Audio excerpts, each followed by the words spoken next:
تعالیٰ عنہ کا واقعہ نقل کرنے کے بعد وہی واقعہ جس میں نبی اکرم صلی اللہ علیہ وسلم کے خون پینے کا تذکرہ ہے، اس واقعے کو نقل کرنے کے بعد فائدے کا عنوان بنا کر حضرت شیخ رحمۃ اللہ علیہ تحریر فرماتے ہیں کہ نبی اکرم صلی اللہ علیہ وسلم کے فضلات یعنی پاخانہ پیشاب وغیرہ سب پاک ہیں، اس لیے کوئی اشکال نہیں۔ اب اس بات کے اوپر غیر مقلدین نے بڑا بتنگڑ بنایا ہے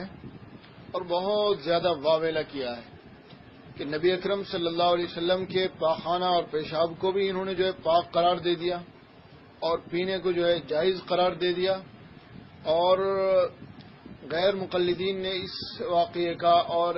حضرت شیخ کی اس عبارت کا اتنے گھناؤنے انداز میں مذاق بنایا ہے کہ الامان والحفیظ۔ بہت سے لوگوں نے تو کہ پاخانہ پیشاب کو پاک قرار دے دیا، کیسے شیخ الحدیث ہیں، کیا ان کے پاس علم ہے کہ انہیں اتنا ہی پتہ نہیں کہ پاخانہ پیشاب بھی پاک ہوتا ہے یا نہیں ہوتا۔ بہرحال ان کا علم اور ان کی عقل وہ اتنی ہی چلتی ہے بیچاروں کی، فحاشی کے اندر تبرہ بازی کے اندر زیادہ چلتی ہے، اور حقائق کو جاننے پہچاننے اور مسائل کی تحقیق میں ان کا علم اور ان کی عقل جواب دے جاتی ہے۔ حضرت شیخ رحمۃ اللہ علیہ نے جو یہ بات فرمائی ہے کہ نبی اکرم صلی اللہ علیہ وسلم کے فضلات اور پاخانہ پیشاب وغیرہ سب پاک ہیں، کیا یہ بات درست ہے؟ کیا اس بات کے اندر اور اس نظریے کے اندر حضرت شیخ رحمۃ اللہ علیہ اکیلے ہیں یا آپ سے پہلے بھی علماء امت آپ کے ساتھ ہیں؟ اگر حضرت شیخ رحمۃ اللہ علیہ اس نظریے کے اندر اکیلے ہیں اور اسلاف امت کا ساتھ آپ کے ساتھ میں نہیں ہے، تو بے شک حضرت شیخ رحمۃ اللہ علیہ کو مورد الزام ٹھہرانا جائز اور درست ہوگا کہ آپ نے ایک ایسی نئی بات نکالی ہے کہ جس کا پہلے کوئی قائل نہیں رہا۔ لیکن اگر حضرت شیخ رحمۃ اللہ علیہ اس میں اکیلے نہ ہوں، بلکہ حضرت شیخ سے پہلے بڑے بڑے ائمہ، اکابرین، محدثین، اسلاف نے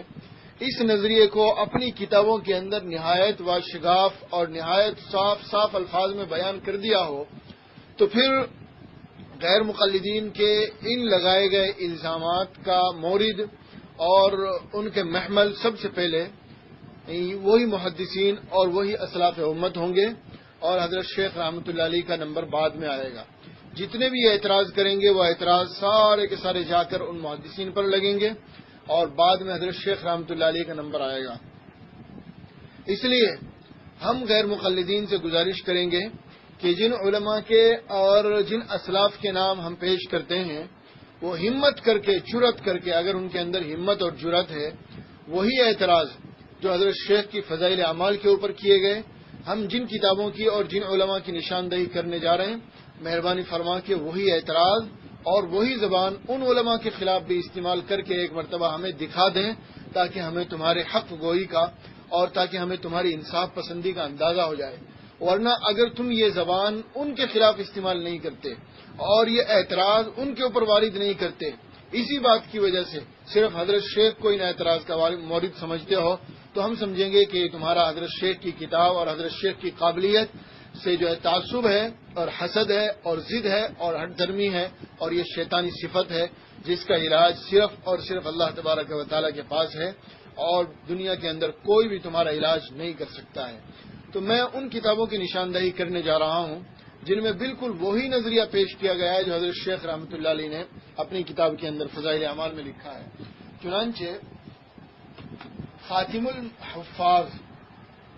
حافظ ابن حجر عسقلانی رحمۃ اللہ علیہ، انہوں نے بخاری شریف کی شرح لکھی ہے فتح الباری۔ حافظ ابن حجر رحمۃ اللہ علیہ کون ہیں؟ پہلی بات تو یہ ہے کہ آج اسماء الرجال کا جتنا بھی فن ہے وہ دو ہی شخصیتوں کے واسطے سے امت کے اندر متداول ہے، حافظ ابن حجر اور علامہ ذہبی رحمۃ اللہ علیہ۔ اگر آج غیر مقلد ان دونوں شخصیتوں کا انکار کر دیں کہ ہمیں حافظ ابن حجر اور ہمیں علامہ ذہبی کے اوپر اعتماد نہیں، یہ جائیں صرف حافظ ابن حجر کا یہ انکار کر دیں، تو آج اسماء الرجال کے پورے فن سے غیر مقلدین کو ہاتھ دھونا پڑے گا۔ کیا پھر اس کے بعد ہمت ہے غیر مقلدین کی تقریب التہذیب کو ہاتھ لگائیں راویوں کو ضعیف اور صحیح کہنے میں؟ تہذیب کو ہاتھ لگائیں، میزان الاعتدال کی طرف نظر اٹھا کر دیکھیں، تذکرۃ الحفاظ کے اندر راویوں کے حالات تلاش کریں۔ بھئی یہ مصنفین ذہبی اور ابن حجر یہ اسماء الرجال کے ماہر اور امام سمجھے جاتے ہیں، اور میں نے کل غیر مقلدین کے عالم نواب صدیق حسن خان کا مقولہ نقل کیا تھا کہ وہ حافظ ذہبی کے بارے میں کہتے ہیں کہ ذہبی حدیث کے بارے میں مہر کی حیثیت رکھتے ہیں، یعنی ذہبی کا فیصلہ حدیث کے اوپر مہر کی حیثیت رکھتا ہے کہ ذہبی نے صحیح کہہ دیا تو سمجھو اس کے اوپر صحت کی مہر لگ گئی، اور ضعیف کہہ دیا تو سمجھو اس کے اوپر ضعیف ہونے کی مہر لگ گئی۔ اور حافظ ابن حجر رحمۃ اللہ علیہ کے بارے میں یہی نواب صدیق حسن خان اپنی کتاب التاج المکلل کے اندر لکھتے ہیں، زمین آسمان کے خلافے ملائے کہ وہ وحید دہری فرید عصری شیخ الاسلام والمسلمین، کہ وہ شیخ الاسلام ہیں۔ تو اب بتائیے کہ حافظ ابن حجر کے بارے میں اتنے لمبے چوڑے القاب، میں صرف ان باتوں سے یہ ظاہر کرنا چاہ رہا تھا کہ ان علماء کی غیر مقلدین کی نظروں میں اہمیت اور حیثیت کیا ہے، تاکہ ان کے اوپر پھر انہیں اعتراض کرتے ہوئے سوچنا پڑے۔ تو یہی حافظ ابن حجر رحمۃ اللہ علیہ اپنی مشہور کتاب فتح الباری شرح بخاری، اور فتح الباری شرح بخاری یہ کتاب ہے، اس کے بارے میں میں تھوڑا سا عرض کر دوں۔ سعودی عرب کے مشہور مفتی ابن باز، جو سعودی عرب کے سابق مفتی اعظم رہ چکے ہیں اور جو علماء غیر مقلدین کے سرپرست بھی ہیں، اور یوں سمجھیے کہ جنہیں آج غیر مقلدین اپنا باپ سمجھتے ہیں، روحانی باپ، اپنی کتابوں کے اندر انہیں باپ لکھا ہے، والد لکھا ہے ابن باز کو، تو وہ ابن باز جو غیر مقلدوں کے باپ ہیں، بابا ہیں، جنہیں یہ خود اپنا بابا تسلیم کرتے ہیں، وہ ابن باز انہوں نے فتح الباری کی تحقیق اور تعلیق لکھی ہے، اور اس کے مقدمے کے اندر تمہید کے اندر انہوں نے فتح الباری کی اتنی تعریف کی ہے کہ یہ اتنی بہترین کتاب ہے، اتنی مفید کتاب ہے، اتنی عظیم الشان کتاب ہے کہ اس کے مقابل دوسری کوئی کتاب نہیں ہے۔ تو وہی مفید کتاب، وہی عظیم الشان کتاب، وہی بہترین کتاب، اور وہی شیخ الاسلام اس کا مصنف، شیخ المسلمین اس کا مصنف، وہ کیا لکھتے ہیں ذرا سماعت فرمائیں۔ فتح الباری کی پہلی جلد ہے، صفحہ 468 ہے۔ حافظ ابن حجر رحمۃ اللہ علیہ فرماتے ہیں وقد تکاثرت الادلۃ علی طہارۃ فضلاته وعد الائمۃ ذلك في خصائصه فلا يلتفت الى ما وقع في كتب كثير من الشافعية مما يخالف ذلك فقد استقر الامر بين ائمتهم على القول بالطہارہ، کہ بے شمار دلیلیں نبی اکرم صلی اللہ علیہ وسلم کے فضلات کی پاکی کے اوپر دلالت کرتی ہیں۔ یہ کون کہہ رہا ہے؟ فضائل اعمال والا نہیں، یہ تمہارا شیخ الاسلام والمسلمین کہہ رہا ہے۔ اور آگے لکھتے ہیں کہ ائمہ نے اسے نبی اکرم صلی اللہ علیہ وسلم کی خصوصیات میں شمار کیا ہے کہ آپ کی خاصیت یہ ہے کہ آپ کے فضلات پاک ہیں۔ تو ان لوگوں کے قول کی طرف توجہ نہیں کی جائے گی، شوافیہ میں سے ہوں یا آج کے چاہے وہ غیر مقلدی کیوں نہ ہوں، جو اس کے خلاف بات کرتے ہیں، یعنی جو ناپاک بتاتے ہیں، ان کے قول کی طرف توجہ نہیں کی جائے گی۔ یہ شیخ الاسلام والمسلمین کہہ رہے ہیں، وہ وجہ اس کی بتاتے ہیں اس لیے کہ ائمہ کے درمیان اس بات کے اوپر استقرار ہو گیا، یعنی فیصلہ ہو گیا، اور ائمہ کا اس بات کے اوپر اتفاق ہو گیا کہ نبی اکرم صلی اللہ علیہ وسلم کے فضلات جو ہے یہ پاک ہیں۔ یہ حافظ ابن حجر رحمۃ اللہ علیہ کی فتح الباری کا حوالہ ہے۔ ان کے علاوہ اور بھی کئی محدثین نے، مستند علماء نے اس قول کو صحیح اور دلائل کے موافق اور مطابق قرار دیا ہے۔ وقت میں زیادہ تفصیل میں جانا نہیں چاہتا، میں صرف ان علماء کے نام اور ان کی کتابوں کے حوالہ جات صفحہ نمبر آپ کے سامنے پیش کر دیتا ہوں، تاکہ آپ کو اندازہ ہو جائے کہ اس میں حضرت شیخ الحدیث اکیلے نہیں بلکہ اسلاف امت کا ساتھ حضرت شیخ الحدیث رحمۃ اللہ علیہ کو حاصل ہے۔ چنانچہ امام نووی رحمۃ اللہ علیہ، امام نووی رحمۃ اللہ علیہ یہ بھی کوئی معمولی درجے کے عالم نہیں ہے، بلکہ مسلم شریف کے مشہور شارح ہیں، اور ائمہ کے اندر، علماء کے اندر، محدثین کے اندر ان کا عظیم الشان مقام ہے، اور ان کے مقام کا اندازہ آپ اس بات سے کر سکتے ہیں کہ امام مسلم رحمۃ اللہ علیہ نے حضرت ابو موسیٰ اشعری رضی اللہ تعالیٰ عنہ کی ایک حدیث تھی، اذا قرأ الامام فانصتوا، کہ جب امام قرات کرے تو تم خاموش رہو. امام مسلم رحمۃ اللہ علیہ نے اس حدیث کو صحیح قرار دیا تھا اور اس کی تائید کی تھی کہ یہ حدیث بالکل صحیح ہے، بالکل درست ہے. لیکن اس کے مسلم شریف کی شرح میں امام نووی رحمۃ اللہ علیہ نے اس حدیث کے اوپر جرح کی اور اس حدیث کو صحیح ماننے سے انکار کر دیا. تو غیر مقلدین نے امام مسلم کی بات کو چھوڑ دیا اور امام نووی رحمۃ اللہ علیہ کی بات کو لے لیا کہ امام نووی کی بات درست ہے، ہم امام مسلم کی بات نہیں لیں گے بلکہ امام نووی رحمۃ اللہ علیہ کی بات لیں گے. تو غیر مقلدین کے نزدیک یہ مقام ہے امام نووی کا کہ امام نووی کی بات کے مقابلے میں غیر مقلدین امام مسلم رحمۃ اللہ علیہ جیسے محدث کی بات کو ٹھکرا سکتے ہیں. تو وہی امام نووی رحمۃ اللہ علیہ کیا وہ اپنی مشہور کتاب المجموع شرح مہذب پہلی جلد صفحہ 234 کے اوپر بے شمار دلائل کے ساتھ اور نہایت طاقت اور قوت اور مضبوطی کے ساتھ صاف صاف فرماتے ہیں کہ نبی اکرم صلی اللہ علیہ وسلم کے فضلات بالکل پاک ہیں اور یہ آپ صلی اللہ علیہ وسلم کی خاصیت ہے. اور جو لوگ یہ کہتے ہیں کہ آپ کے فضلات پاک نہیں، ان کا قول درست نہیں ہے، غلط ہے، دلیلوں کے موافق نہیں ہے. اور علماء امت کا یہی فیصلہ ہے کہ نبی اکرم صلی اللہ علیہ وسلم کے فضلات پاک ہیں. ان کے علاوہ مشہور شافعی فقیہ خطیب شربینی رحمۃ اللہ علیہ، انہوں نے بھی اپنی کتاب مغنی المحتاج کے اندر پہلی جلد صفحہ 78 کے اوپر یہی قول نقل کیا. اسی طرح ہندوستان کے زمانہ سابق کے مشہور محدث شیخ عبدالحق محدث دہلوی رحمۃ اللہ علیہ، یہ شیخ عبدالحق محدث دہلوی رحمۃ اللہ علیہ وہ ہیں کہ جنہیں بے شمار غیر مقلدین نے اہل حدیث کی فہرست میں شمار کیا ہے کہ یہ شیخ عبدالحق محدث دہلوی جو ہیں یہ اہل حدیث میں سے ہیں. اگر تفصیل دیکھنا ہو تو حکیم سیالکوٹی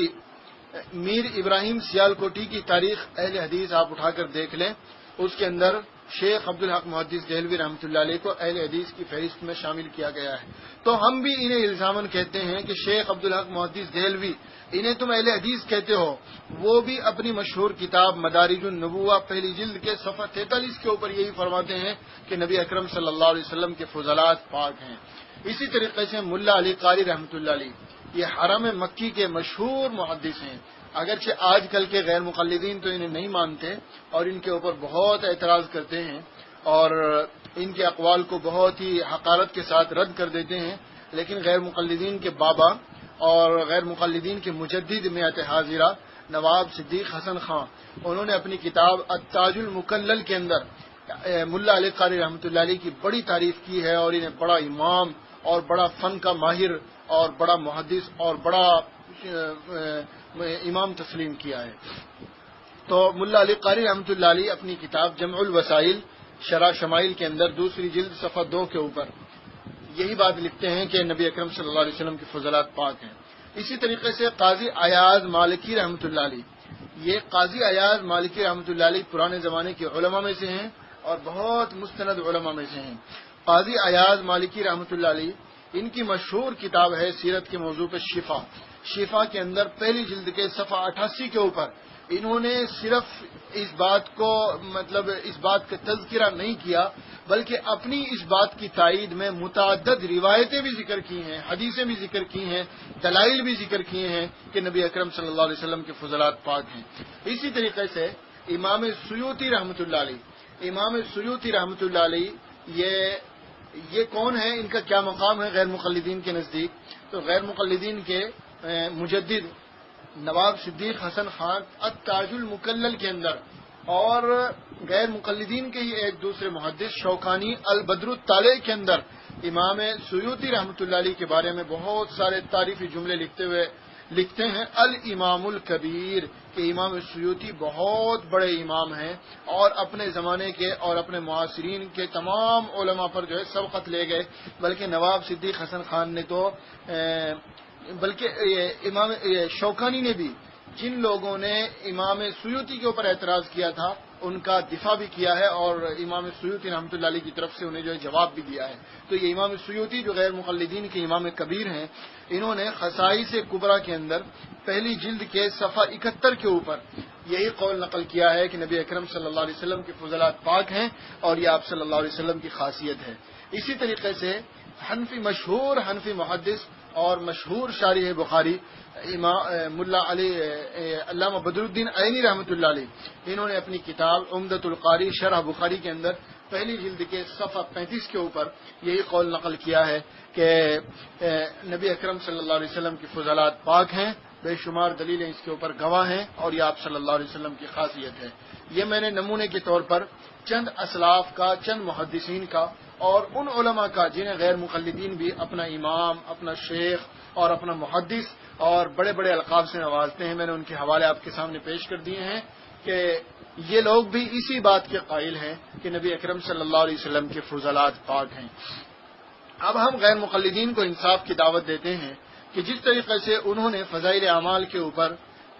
فضائل اعمال کے خلاف اس بات کو لکھنے کی وجہ سے کہ نبی اکرم صلی اللہ علیہ وسلم کے پاکانہ پیشاب پاک ہیں، فضلات پاک ہیں،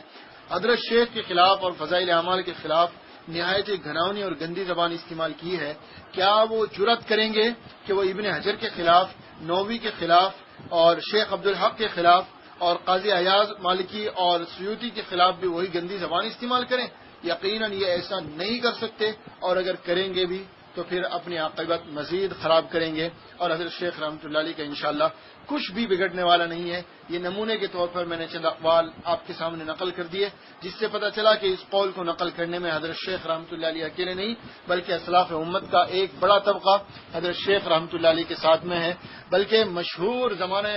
زمانہ ماضی قریب کے مشہور محدث اور خاتم الحفاظ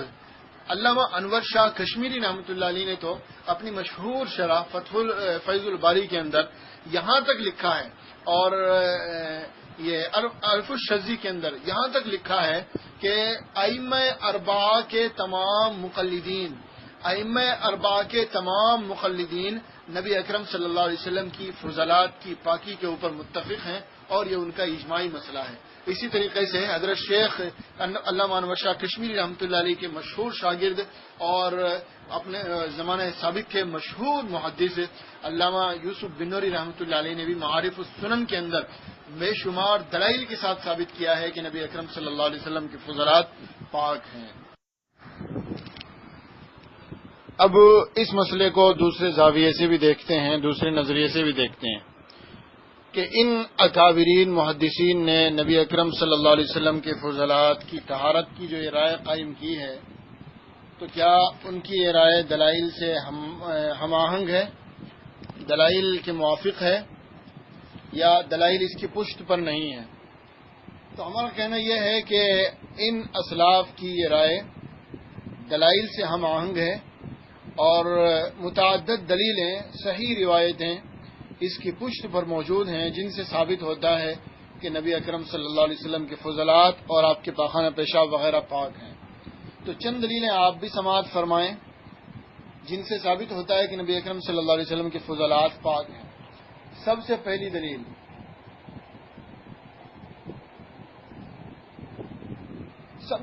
دلیل حضرت حکیمہ بنت امیمہ رضی اللہ تعالی عنہ کی روایت ہے. حضرت امیمہ رضی اللہ تعالی عنہ کی روایت ہے،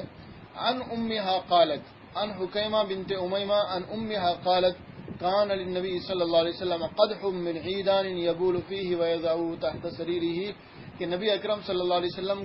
کا لکڑی کا ایک پیالہ تھا جس کے اندر آپ پیشاب فرمایا کرتے اور اسے چارپائی کے نیچے رکھ دیا کرتے تھے. فقام فطلب، ایک رات آپ اٹھے رات میں اور آپ نے اسے تلاش کیا تو آپ نے اسے نہیں پایا. فسأل عنہ، تو آپ نے اس کے بارے میں سوال کیا کہ بھائی وہ لکڑی کا پیالہ کیا ہوا؟ این القدح، کہاں گیا؟ قالوا شریبتہ برہ، تو لوگوں نے بتایا جو وہاں موجود تھے، جو آپ کے گھر والے جو بھی ہوں گے، انہوں نے بتایا کہ برہ نے اسے پی لیا ہے. برہ یہ حضرت ام سلمہ رضی اللہ تعالیٰ عنہ کے خادم کا نام ہے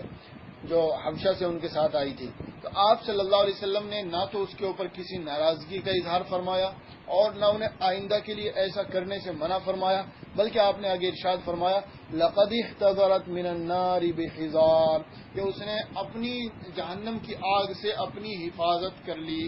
اگر نبی اتنا بھی نہیں بولتے، یہ خوشخبری بھی نہ سناتے، بلکہ خاموش رہ جاتے، نبی کا سکوت اور کسی بات کے اوپر نبی کا خاموش ہو جانا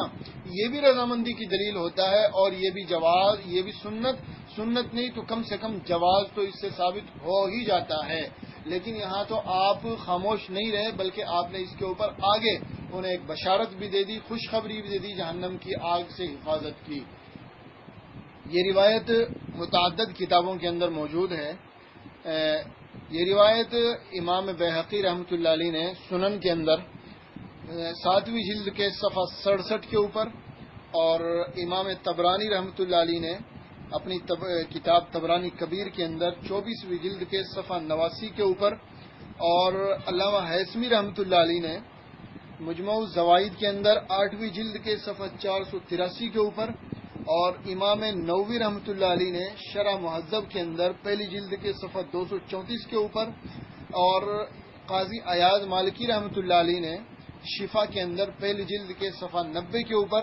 امام سیوطی رحمۃ اللہ علیہ نے خصائص کبریٰ کے اندر دوسری جلد کے صفحہ 252 کے اوپر، اور بھی کئی لوگوں نے، کئی محدثین نے اس روایت کو اپنی کتابوں میں ذکر کیا ہے۔ یہ میں نے صفحہ نمبر آپ کو دے دیے۔ اب رہا اس کی سند کا حال، اس کی سند کیسی ہے، تو اس کی سند کے بارے میں بھی ہم ان علماء سے پوچھ لیتے ہیں ذرا۔ اس روایت کو نقل کرنے کے بعد علامہ نور الدین حیثمی رحمۃ اللہ علیہ فرماتے ہیں رواہ الطبرانی ورجالہ رجال الصحیح، کہ اس روایت کو طبرانی نے روایت کیا ہے، اور طبرانی کے تمام راوی صحیح کے راوی ہیں۔ صحیح کے راوی سے مراد بخاری مسلم کے راوی، صحیحین کے راوی یعنی ایسے راوی جو بخاری مسلم کی شرط کے مطابق ہوں، غیر عبداللہ ابن احمد ابن حنبل و حکیمہ وکلاہما ثقہ، سوائے دو راویوں کے، امام احمد کے صاحبزادے یہ صحیحین کے راوی نہیں ہیں، بخاری مسلم کے راوی نہیں ہیں، اور حکیمہ بنت امیمہ یہ بھی بخاری مسلم کی راوی نہیں ہے، لیکن اس کے باوجود بھی یہ دونوں ثقہ ہیں، مضبوط راوی ہیں، اس لیے ان کے بخاری مسلم نہ ہونے سے کوئی فرق نہیں پڑتا ہے۔ یعنی خلاصہ یہ ہوا کہ اس روایت کے راوی بالکل ثقہ ہیں، مضبوط ہیں، معتمد ہیں، صحیحین بخاری اور مسلم کے راوی ہیں۔ اس لیے جب راوی صحیح ہیں، راوی معتمد ہیں، مستند ہیں، تو روایت بھی بالکل معتمد اور مستند سمجھی جائے گی۔ اسی طریقے سے امام بیہقی رحمۃ اللہ علیہ نے اپنی سنن کے اندر اس روایت کے اوپر باقاعدہ باب قائم کیا ہے، باب ترکیہ الانکار علی من شرب بولہ ودمہ، کہ نبی اکرم صلی اللہ علیہ وسلم کا انکار نہ کرنا اس شخص پر جس نے آپ کا پیشاب پی لیا، اور پھر یہ روایت نقل فرمائی، اور اس روایت کو نقل کرنے کے بعد اس کے اوپر جرح کا ایک بھی کلمہ نقل نہیں کیا، یعنی کوئی ایک بھی ایسا کلمہ نقل نہیں کیا جس سے پتہ چلے کہ اس روایت کے اندر کوئی خرابی ہے یا کوئی خامی ہے، بلکہ اس کے اوپر باب قائم کر کے امام بیہقی رحمۃ اللہ علیہ نے بتا دیا کہ روایت بالکل درست ہے، اور اس سے یہ مسئلہ ثابت ہوتا ہے کہ نبی اکرم صلی اللہ علیہ وسلم کا استنجا وغیرہ جو ہے یہ پاک ہے۔ یہ باب سے جو ہے یہ معنی اور مفہوم نکلتا ہے۔ اسی طریقے سے امام طبرانی رحمۃ اللہ علیہ نے اس روایت کو طبرانی کبیر کے اندر ذکر کیا، تو سند کے ساتھ ذکر کرنے کے بعد امام طبرانی رحمۃ اللہ علیہ کی عادت مبارکہ ہے کہ آپ راویوں کے اوپر بھی بحث کرتے ہیں، سند کے اندر یا متن کے اندر کوئی علت ہوتی ہے اس کی طرف بھی روشنی ڈالتے ہیں، اس کے اوپر بھی، لیکن اس روایت کو نقل کرنے کے بعد امام طبرانی رحمۃ اللہ علیہ نے کوئی کلام نہیں کیا، جس سے پتہ چلا امام طبرانی رحمۃ اللہ علیہ کے نزدیک بھی یہ روایت درست ہے۔ اور طبرانی کبیر کے محشی ہیں، انہوں نے بھی اس روایت کو صحیح قرار دیا ہے، اور اس کے بے شمار شواہد بھی انہوں نے نقل کیے ہیں، اور لکھتے ہیں بسند صحیح کہ روایت سند صحیح کے ساتھ نقل کی گئی ہے۔ اسی طریقے سے امام نووی رحمۃ اللہ علیہ نے شرح مہذب کے اندر اس روایت کو صحیح قرار دیا ہے۔ امام قاضی ایاز مالکی رحمۃ اللہ علیہ نے شفا کے اندر پہلی جلد کے صفحہ 90 کے اوپر اس روایت کو صحیح قرار دیا ہے۔ امام سیوطی رحمۃ اللہ علیہ نے خصائص کبریٰ کے اندر، پہلی حوالہ میں نے دے دیا ہے، خصائص کبریٰ کے اندر اس روایت کو صحیح قرار دیا ہے۔ اسی طریقے سے امام دارقطنی رحمۃ اللہ علیہ نے بھی اس روایت کو جو ہے صحیح قرار دیا ہے، اور یہ حوالہ شفا کے اندر قاضی ایاز رحمۃ اللہ علیہ کے حوالے سے شفا کے اندر موجود ہے، امام دارقطنی رحمۃ اللہ علیہ کا حوالہ۔ تو خلاصہ کلام یہ نکلا کہ نمبر 1 تو اس روایت کے سارے راوی صحیح ہیں، ان کے ہیں، ثقہ ہیں، مضبوط ہیں، اور نمبر 2 اس روایت کو بے شمار محدثین نے نقل کیا ہے اور اسے صحیح قرار دیا ہے، اور اس کے اوپر اعتماد کیا ہے، اس کے اوپر باب قائم کیے ہیں، اس سے مسائل مستنبط کیے ہیں، اور اس سے جو ہے نبی اکرم صلی اللہ علیہ وسلم کی فضلات کی پاکی کا قول نقل کیا ہے۔ دوسری دلیل سماعت فرمائیں۔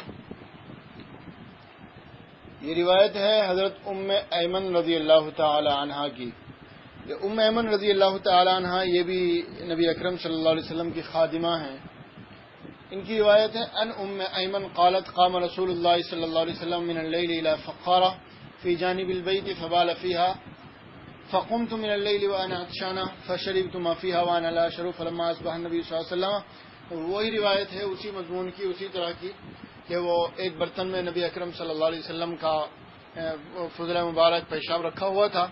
تو مجھے رات میں پیاس لگی، میں اٹھی اور میں نے اسے پی لیا۔ نبی اکرم صلی اللہ علیہ وسلم جب صبح اٹھے تو آپ نے فرمایا یا ام ایمن قومی فارقی ما فی تلک الفخارہ، کہ ام ایمن ایسا کرو اس کے اندر جو ہے اسے پھینک کے آ جاؤ۔ تو ام ایمن نے فرمایا قد واللہ شربت ما فیہا، کہ اللہ واللہ میں نے تو اسے پی لیا ہے۔ قالت فضحک رسول اللہ صلی اللہ علیہ وسلم حتی بدت نواجذہ، نبی اکرم صلی اللہ علیہ وسلم اس بات کو سن کر مسکرائے یہاں تک کہ آپ کے دندان مبارک ظاہر ہو گئے۔ پھر آپ نے فرمایا اما انکی لا تتجعین بطنکی ابدا، کہ ام ایمن اگر ایسا تو نے کیا ہے تو پھر یاد رکھ کبھی تیرے پیٹ میں کوئی تکلیف نہیں ہوگی۔ اب دیکھیے اس روایت کے اندر بھی نبی اکرم صلی اللہ علیہ وسلم نے اگر یہ انہوں نے غلط کر دیا تھا، اگر یہ کام ان سے غلطی ہو گئی تھی، انہوں نے ایسا کر دیا تھا، تو نبی اکرم صلی اللہ علیہ وسلم اس کے اوپر نکیر فرماتے کہ ام ایمن آئندہ ایسا مت کرنا، یہ غلط ہے، اسے نہیں پینا چاہیے، یہ ناپاک ہے۔ لیکن نبی اکرم صلی اللہ علیہ وسلم نے نکیر تو کیا کرتے، الٹے آپ نے اس کے اوپر خوشی کا اظہار فرمایا، آپ ہنسے یہاں تک کہ آپ کے دندان مبارک ظاہر ہو گئے، اور پھر آپ نے ایک خوشخبری بھی دی انہیں اور اس کا ایک فائدہ بھی بتایا کہ تمہارے پیٹ میں کبھی تکلیف نہیں ہو سکتی۔ تو اس سے پتہ چلا کہ نبی اکرم صلی اللہ علیہ وسلم کے فضلات جو ہے اور آپ کے پاخانہ پیشاب وغیرہ جو ہے پاک ہیں۔ یہ روایت متعدد محدثین نے اپنی کتابوں کے اندر نقل کی ہے،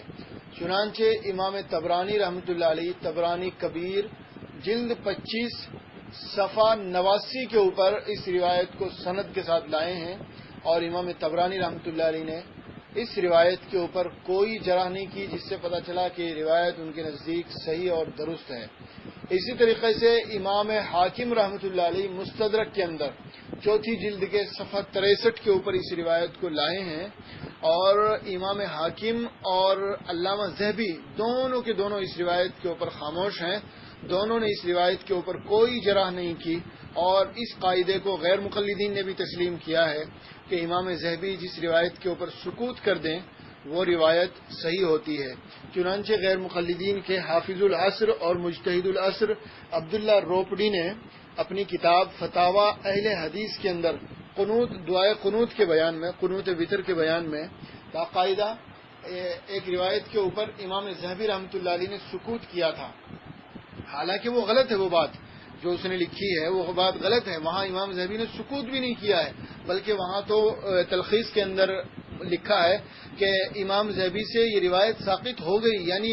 یہ روایت ان کے سامنے آئی نہیں، ہو سکتا ہے جس نسخے کی امام ذہبی نے تلخیص کی ہے اور اس نسخے کے اندر یہ روایت تھی ہی نہیں، وہ تو الگ بات ہے۔ لیکن بہرحال جو مجھے بتانا ہے وہ یہ ہے کہ حافظ غیر مقلدین کے مجتہد العصر عبداللہ روپڑی نے ذہبی کے سکوت کو روایت کے اوپر صحیح کی دلیل بنایا ہے کہ جب ذہبی خاموش ہیں تو اس کا مطلب یہ ہے کہ یہ روایت صحیح ہے۔ تو ہم بھی کہتے ہیں کہ مول صاحب اس روایت کے اوپر بھی امام ذہبی خاموش ہیں، تو جب دعائے قنوت کے مسئلے میں ذہبی کی خاموشی تمہارے لیے حدیث کی صحت کی دلیل ہو سکتی ہے، تو ہمارے یہاں بھی اس حدیث کی صحت کی دلیل ہے امام ذہبی رحمۃ اللہ علیہ کا خاموش رہنا۔ ان کے علاوہ یہ روایت مجمع الزوائد کے اندر 8ویں جلد کے صفحہ 283 کے اوپر موجود ہے، اور امام نووی رحمۃ اللہ علیہ نے شرح مہذب کے اندر پہلی جلد کے صفحہ 234 کے اوپر اس روایت کو نقل کیا ہے اور اس کی تصحیح بھی کی ہے۔ امام ایاز مالکی رحمۃ اللہ علیہ نے شفا کے اندر پہلی جلد کے صفحہ 90 کے اوپر نہایت قوت کے ساتھ اس روایت کو نقل کیا ہے۔ امام سیوطی رحمۃ اللہ علیہ نے خصائص کبریٰ دوسری جلد کے صفحہ 252 کے اوپر اس روایت کو نقل کیا ہے، اور اسے نہایت مضبوطی کے ساتھ نقل کیا ہے بغیر کسی جھول مول کے.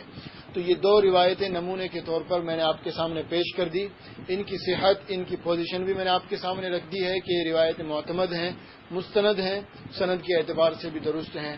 اس مضمون کی اور بھی متعدد روایتیں موجود ہیں. اگر کسی کو تفصیل دیکھنی ہو تو وہ قاضی ایاز مالکی رحمۃ اللہ علیہ کی مشہور سیرت کی کتاب شفا کے اندر دیکھ لے، وہاں بہت ساری روایتیں مل جائیں گی. اسی طریقے سے علامہ یوسف بن نوری رحمۃ اللہ علیہ کی معارف السنن کے اندر دیکھ لے، وہاں بھی بے شمار روایتیں مل جائیں گی اس مسئلے کے اوپر. اور امام نووی رحمۃ اللہ علیہ نے بھی شرح مہذب کے اندر کئی روایتوں کی طرف اشارہ کیا ہے اس مسئلے کی. ہمارا مقصد استیاب نہیں ہے تمام روایتوں کا، ہمارا مقصد صرف اشارہ تھا کہ نبی اکرم صلی اللہ علیہ وسلم کے فضلات پاک ہیں اور ان کی پاکی اور طہارت کے اوپر یہ حدیثیں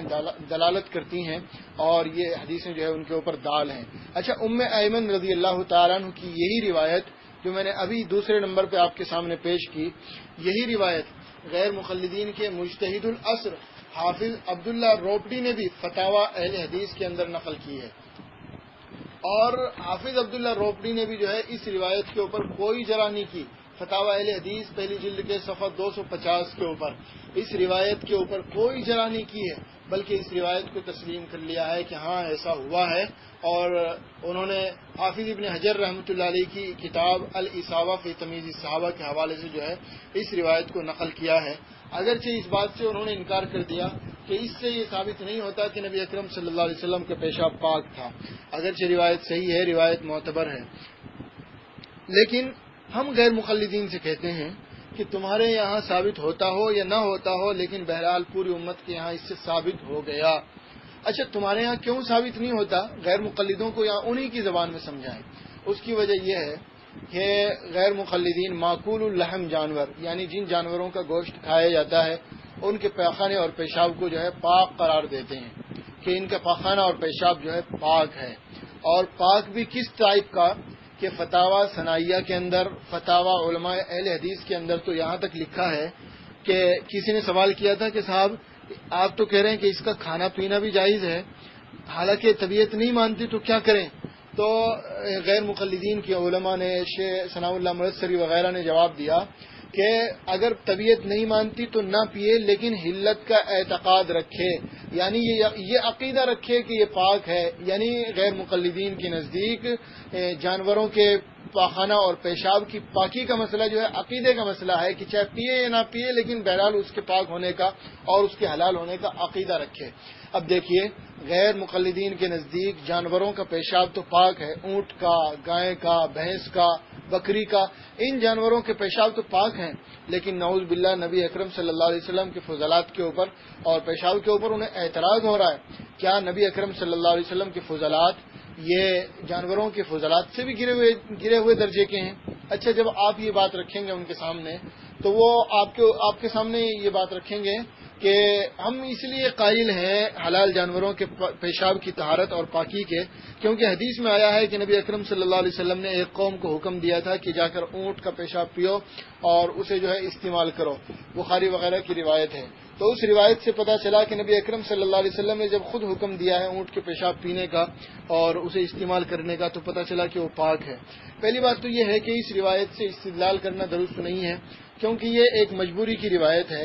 اور یہ ان لوگوں کی حالت ہے کہ جو نئے نئے آئے تھے اور ابھی وہ سچے اور پکے طریقے پر مسلمان نہیں ہوئے تھے، بلکہ ان کی حالت وہ تھی کہ اسلام ان کے دلوں میں داخل نہیں ہوا تھا اور وہ مسلمان بننا چاہتے تھے، صحیح طریقے پر ابھی مسلمان نہیں ہوئے تھے. نبی اکرم صلی اللہ علیہ وسلم نے انہیں، جب ان کی طبیعت خراب ہو گئی، مدینے میں آئے، وہ مدینے کی آب و ہوا انہیں منافق نہیں آئی اور وہ بیمار ہو گئے، تو نبی اکرم صلی اللہ علیہ وسلم نے بطور علاج کے انہیں جو ہے چراگاہ کے اندر بھیجا کہ وہاں جاؤ اور وہاں جا کے جو ہے ان کا اونٹوں کا پیشاب استعمال کرو اور ان کا دودھ استعمال کرو. اچھا، اس کے اندر بھی بے شمار پھر تفصیل ہے، تفصیل کا موقع نہیں یہاں، میں یہ نہیں بتانا چاہتا ہوں. اس کے اندر ہمارے نزدیک تو یہ ہے کہ نبی اکرم صلی اللہ علیہ وسلم نے اونٹوں کے پیشاب پینے کا حکم نہیں دیا تھا، بلکہ اونٹوں کے دودھ پینے کا حکم دیا تھا اور پیشاب کے استعمال کرنے کا حکم دیا تھا کہ مالش وغیرہ کے اندر اسے اپنے بدن کے اوپر لگانے وغیرہ میں حکم دیا تھا۔ پینے کا حکم صرف دودھ کا تھا۔ اس کی تفصیل کسی اور مقام پہ اپنی جگہ ہے،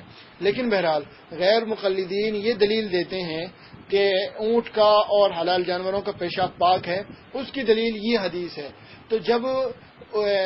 کافروں کے پیشاب پینے کی وجہ سے وہ لوگ جو مرتد ہو گئے تھے، اسلام سے خارج ہو گئے تھے، ان کا پیشاب پینا اونٹ کا، یہ اونٹ کے پیشاب کے پاکی کی دلیل بن سکتا ہے، تو نبی اکرم صلی اللہ علیہ وسلم کے خادم خاص کا پیشاب پینا آپ صلی اللہ علیہ وسلم کا، اور پھر آپ صلی اللہ علیہ وسلم کے سامنے اس بات کا ظاہر ہونا اور آپ کا اس کے اوپر نکیر نہ کرنا بلکہ خوش ہونا اور رضامندی ظاہر کرنا، یہ آپ صلی اللہ علیہ وسلم کے پیشاب کے پاک ہونے کی دلیل کیوں نہیں بن سکتا ہے؟ آپ یہ غیر مقلدین سے جو ہے سوال کر سکتے ہیں اور یہ الزام ان کے اوپر رکھ سکتے ہیں۔ اسے ایک اور طریقے سے بھی سمجھ سکتے ہیں، وہ اس طرح کہ یہ فضلات النبی صلی اللہ علیہ وسلم کی پاکی کا مسئلہ جو ہے یہ آپ صلی اللہ علیہ وسلم کی خصوصیات میں سے ہے، اور جو چیز خصوصیات میں داخل ہو جائے اسے پھر عام احکام کے تحت نہیں لایا جاتا۔ یہ بات میں نے کل بھی عرض کی تھی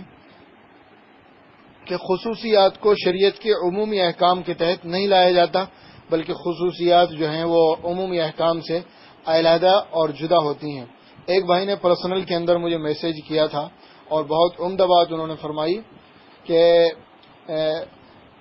وہ جو آیت ہے قرآن کریم کی کہ انما الخمر حرمت علیکم المیتۃ والدم، کہ تمہارے اوپر خون بھی حرام ہے اور مردار بھی حرام ہے، تو اس میں غیر مقلدین نے اعتراض کیا دم کے اوپر کہ آپ صلی اللہ علیہ وسلم کا خون پی لیا، کیسے پی لیا جب وہ حرام ہے؟ تو یہاں تو میتہ کے اوپر بھی کوئی اعتراض کرنے والا کر سکتا ہے کہ بھائی تو اللہ نے فرمایا کہ مردار حرام ہے، تو پھر مچھلی کیوں کھاتے ہو؟ وہ بھی تو مردار ہے۔ تو پتہ چلا کہ مچھلی جو ہے یہ الگ ہے، یہ خصوصیت یہ خاص مچھلی اور ٹڈی وغیرہ کی خاصیت ہے، بس تو یہ خصوصی احکام جو ہے یہ عمومات سے الگ ہوں گے۔ نبی اکرم صلی اللہ علیہ وسلم کی جو خصوصیات ہیں انہیں عام حکم شرع کے تحت نہیں لایا جائے گا، بلکہ یہ حکم شرع سے الگ ہوں گی اور انہیں الگ ہی رکھا جائے گا۔ اسے اس طریقے سے بھی سمجھ سکتے ہیں کہ بھائی ایک عام بات ہے اور مشہور روایتیں ہیں، بخاری مسلم کی روایتیں ہیں کہ نبی اکرم صلی اللہ علیہ وسلم کا پسینہ اتنا خوشبودار تھا کہ صحابہ اسے اپنے خوشبو میں اضافے کے لیے استعمال کیا کرتے تھے۔ تو ظاہر پسینہ عام انسان کا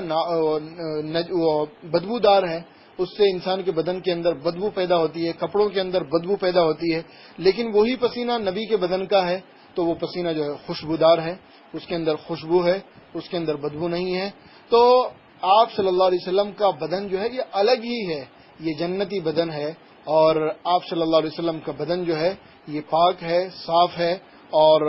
انسانی ہمارے بدنوں کے اندر جو دوسرے مفاسد ہیں، دوسرے مختلف قسم کے فاسد مادے ہیں، اس سے نبی اکرم صلی اللہ علیہ وسلم کا بدن مبارک پاک ہے۔ اس لیے یہ آپ کی خاصیت ہے کہ آپ کے بدن سے نکلنے والے فضلات بھی جو ہے پاک ہیں۔ اس کے اوپر اور بھی مزید تفصیلی بحث ہو سکتی ہے، لیکن میں سمجھتا ہوں اتنا بہت کافی ہے،